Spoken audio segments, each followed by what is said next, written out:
নমস্কাৰ, এই মুহূৰ্তত এবাৰ সন্ধিয়া কিবা এটা গুৰুত্বপূৰ্ণ খবৰ। আজি 22 মে শুক্ৰবাৰ দিবলৈ হৈছে কিবা এটা গুৰুত্বপূৰ্ণ খবৰ। এনেধৰণৰ খবৰসমূহ নিতৌ চাবলৈ চেনেলটো ছাবস্ক্ৰাইব কৰি ভিডিঅ'টো এটা লাইক কৰি দিব। দিবলৈছো আজি সন্ধিয়া প্ৰথম খবৰটোলৈ। কক্ৰজ জনতা পাৰ্টিৰ প্ৰতিষ্ঠাপক অভিজিৎ দীপকে হত্যাৰ ভাবুকি দিছে। অভিজিৎ দাসকে হত্যাৰ ভাবুকি দিছে। দেশত বৃদ্ধি পাইছে কক্ৰজ জনতা পাৰ্টি। কক্ৰজ জনতা পাৰ্টিৰ টকাৰ বিনিময়তে সামাজিক মাধ্যমৰ একাউণ্ট বন্ধ কৰা, অন্যথা বিচিবলৈ এনেকুৱা ধৰণৰ মন্তব্য কৰিছিল অভিষেক দীপকে দিছিল মন্তব্য। অভিষেক দীপকক হত্যাৰ ভাবুকি দিছে। টকাৰ বিনিময়ত সামাজিক মাধ্যমৰ পৰা একাউণ্ট বন্ধ কৰিবলৈ কৈছে, অন্যথা বিজেপি দললৈ আহিবলৈ কৈছে, এনেকুৱা ধৰণৰ মন্তব্য কৰিছে কক্ৰজ জনতা পাৰ্টিৰ প্ৰতিষ্ঠাপক অভিজিৎ দীপক। হত্যাৰ ভাবুকি দিছে। আমেৰিকাত গৈ হত্যাৰ ভাবুকি দীপকে নিজৰ এক্স হেণ্ডেলৰ জৰিয়তে প্ৰকাশ কৰিলে এই তথ্য। অভিজিৎ দাসে নিজৰ এক্স হেণ্ডেলৰ জৰিয়তে দিছে এই তথ্য যে তেখেতক হত্যাৰ ভাবুকি দিছিল। দেশত অন্যান্য দলতকৈ কক্ৰজ জনতা পাৰ্টিয়ে দ্ৰুত গতিত 20 মিলিয়নতকৈ অধিক ফলোৱাৰ্ছ লাভ কৰিলে ইনষ্টাগ্ৰামত। দেশত বৃদ্ধি পাইছে অভিষেক দাসৰ কক্ৰজ জনতা পাৰ্টি। কক্ৰজ জনতা পাৰ্টি লাহে লাহে ডাঙৰ হৈ পৰিছে। দেশৰ যুৱা অৰ্থাৎ যুৱকসকলে জনতা পাৰ্টিটোত যোগদান কৰিছে। এই কক্ৰজ জনতা পাৰ্টি দেশত বৃদ্ধি পাইছে।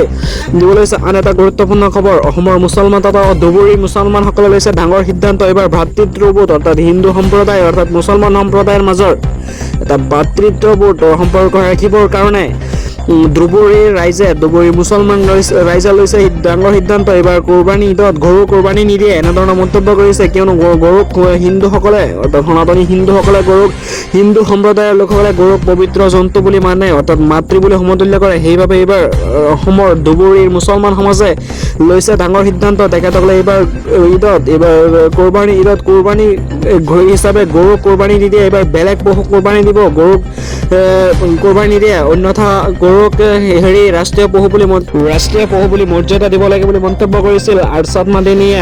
ৰাষ্ট্ৰীয় ওলামাৰ সদস্য আৰছাদ মাদানীয়ে মন্তব্য কৰিছিল। দিবলৈ অন্য এটা খবৰ। মই কংগ্ৰেছ দলত সভাপতি থাকোঁতে শিৱ মন্দিৰত গৈ হৰ মহাদেৱহে কৈছিলোঁ, এতিয়া মাথো কংগ্ৰেছ অফিচত ধৰ মাৰ শুনা যায়। এনেধৰণৰ মন্তব্য কৰিছে বিজেপি বিধায়ক ভূপেন বৰাই মন্তব্য কৰিছে, মই যেতিয়া কংগ্ৰেছ দলত আছিলোঁ তেতিয়া শিৱ মন্দিৰত গৈ হৰ মহাদেৱ বুলি কৈছিলোঁ, কিন্তু এতিয়া কংগ্ৰেছত ধৰ মাৰহে শুনা যায়। কিয়নো কংগ্ৰেছ দলত এতিয়াও বিৰোধী দলপতি কাক দিব, ইয়ালৈ তৰ্ক বিতৰ্ক হৈ আছে। বিৰোধী দলপতি কাক দিব, সেইবাবে বিৰোধী দলপতি দুটা ভাগত বিভক্ত হৈ পৰিছে মুঠৰ কংগ্ৰেছত। সম্প্ৰদায় কংগ্ৰেছৰ পৰা এতিয়া কাক দিব নিদিব সেয়ালৈ ডাঙৰ মন্তব্য কৰিছে ভূপেন বৰা। বিজেপিৰ বিধায়ক ভূপেন বৰাই কৈছে যে বৰ্তমান কংগ্ৰেছ দলত ধৰ মাৰহে শব্দ শুনা যায়। বিৰোধী দলৰ নেতা নিৰ্বাচনক লৈ হৈছে কংগ্ৰেছৰ মাজত প্ৰচণ্ড কাজিয়া। বৈঠকত হুলস্থুলীয়া পৰিৱেশ। বিৰোধী দলপতি বাছনিক লৈ ৰাজীৱ ভৱনত অনুষ্ঠিত হৈছিল বৈঠক, কিন্তু এতিয়াও কাক দিব নিদিব ইয়াত থিৰাং কৰিব পৰা নাই কংগ্ৰেছ। কিয়নো কংগ্ৰেছ দলটো বৰ্তমান দুভাগত বিভক্ত হৈছে। কংগ্ৰেছ দলৰ ৰকি আৰু কংগ্ৰেছ AICC অৰ্থাৎ ৰকিৰ যিটো দল আছে, ৰকিবুল হুছেইনে বিচাৰিছে জয়প্ৰকাশ ৰচিদ আলমক। অৰ্থাৎ কংগ্ৰেছ দল বৰ্তমান দুটা ভাগত বিভক্ত হৈ পৰিছে, অন্য ভাগত বিভক্ত হৈ পৰিছে। দিবলৈ অন্য এটা খবৰ। গুৱাহাটীত চিট হেমকান্ত মহন্তৰ জামিনৰ আবেদনৰ শুনানি। 25 মে'ত পুনৰ শুনানিৰ দিন ধাৰ্য কৰিছে আদালতে ধাৰ্য কৰিছে। ফাষ্ট ট্ৰেক আদালতৰ পৰা তেখেতৰ জামিন নাকচ কৰাৰ পিছতে গুৱাহাটী উচ্চ ন্যায়ালয়ত দিছিল হেমকান্ত মহন্তৰ অধিবক্তাই তেখেতৰ আদালতৰ জামিনৰ আবেদন কৰিছিল গুৱাহাটী উচ্চ ন্যায়ালয়ৰ পিছতে জামিন বিচাৰি আদালতত যুক্তি দিলে হেমকান্তৰ অধিবক্তাই যে 25 মে'ত চৰকাৰী অধিবক্তাই জামিন নাকচৰ বাবে যুক্তি দৰ্শাব বুলি মন্তব্য কৰিছে। অৰ্থাৎ 25 মে'তহে চৰকাৰী অধিবক্তাই জামিন নাকচৰ বাবে যুক্তি দৰ্শাব বুলি মন্তব্য কৰিছে। হেমকান্ত মহন্তৰ হৈ জ্যেষ্ঠ অধিবক্তা প্ৰাণ ভৰাই যুক্তি দিয়ে, চৰকাৰৰ হৈ যুক্তি দিয়ে দেৱজিৎ শইকীয়াই এনেদৰে মন্তব্য কৰিছে।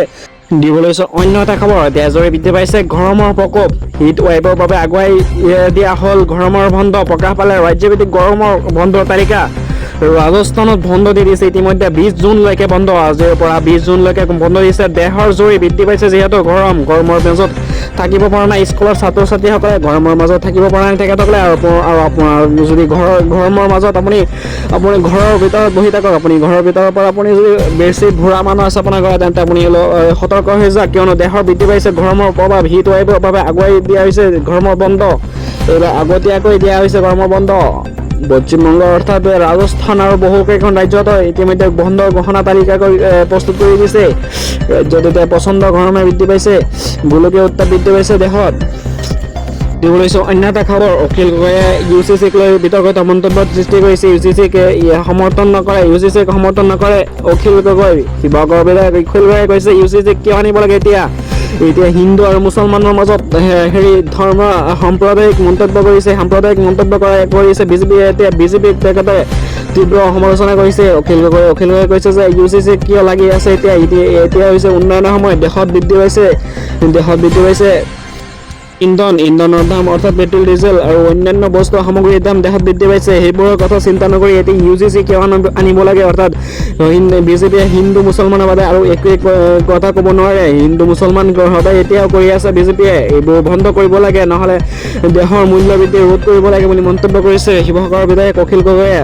দিবলৈ অন্য এটা খবৰ, আপুনি যদি চৰকাৰী কৰা হিতাধিকাৰীৰ হয় তেন্তে আপোনাৰ বাবে আহি পৰিছে ভাল খবৰ। মুখ্যমন্ত্ৰী হিমন্ত বিশ্ব শৰ্মাই শপত গ্ৰহণ কৰাৰ পিছতেই আপোনাৰ বাবে আহি পৰিছে ভাল খবৰ, কিয়নো পৰৱৰ্তী 5 বছৰত 15 লাখ গঢ় দিব বুলি সিদ্ধান্ত লৈছে। মুখ্যমন্ত্ৰীয়ে কৈছে যে পৰৱৰ্তী 5 বছৰত 15 লাখ গঢ় দিব। আপোনাৰ গড়ৰ লিষ্টটো আপুনি যদি নতুনকৈ আগতে ইলেকশ্যনৰ আগত যদি জিঅ'টেক কৰিছিল তেন্তে আপোনাৰ বাবে আহি পৰিছে ভাল খবৰ, কিয়নো জিঅ'টেক কৰাসকলে লাভ কৰিব চৰকাৰী গড়। আপোনাৰ একাউণ্টত সোমাই যাব প্ৰথম কিস্তিৰ টকা। আপোনাৰ ঘৰৰ লিষ্টটো আহি পৰিছে ইতিমধ্যে। আপোনাৰ যিখন পঞ্চায়ত আছে পঞ্চায়তৰ সভাপতিৰ হাতত আপোনাৰ লিষ্টটো আহি পৰিছে জিঅ'টেক কৰিছিল।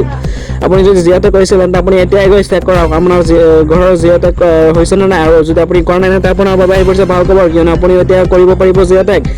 আপুনি আপোনাৰ ডকুমেণ্টছবোৰ ৰেডি ৰাখক জিঅ'টেক কৰিবলৈ। দিবলৈ অন্য এটা খবৰ, আজি সদনত আজি বিধানসভাৰ মজিয়াত কেইবাটাও গুৰুত্বপূৰ্ণ মন্তব্য হৈছে। বৈঠকত কেইবাটাও বহুতো বিধায়কে কৈছে যে মূল্যবৃদ্ধিক লৈ হৈছে তীব্ৰ বিতৰ্ক। মূল্যবৃদ্ধি ৰোধ কৰিব লাগে। দেশত বৃদ্ধি পাইছে ইন্ধন মূল্য সামগ্ৰী, দেশৰ বিভিন্ন সামগ্ৰীৰ মূল্য বৃদ্ধি পাইছে, সেয়াক লৈ তীব্ৰ বিতৰ্ক হৈছে বিধানসভাৰ সদনৰ মজিয়াত তীব্ৰ বিৰোধিতা হৈছে।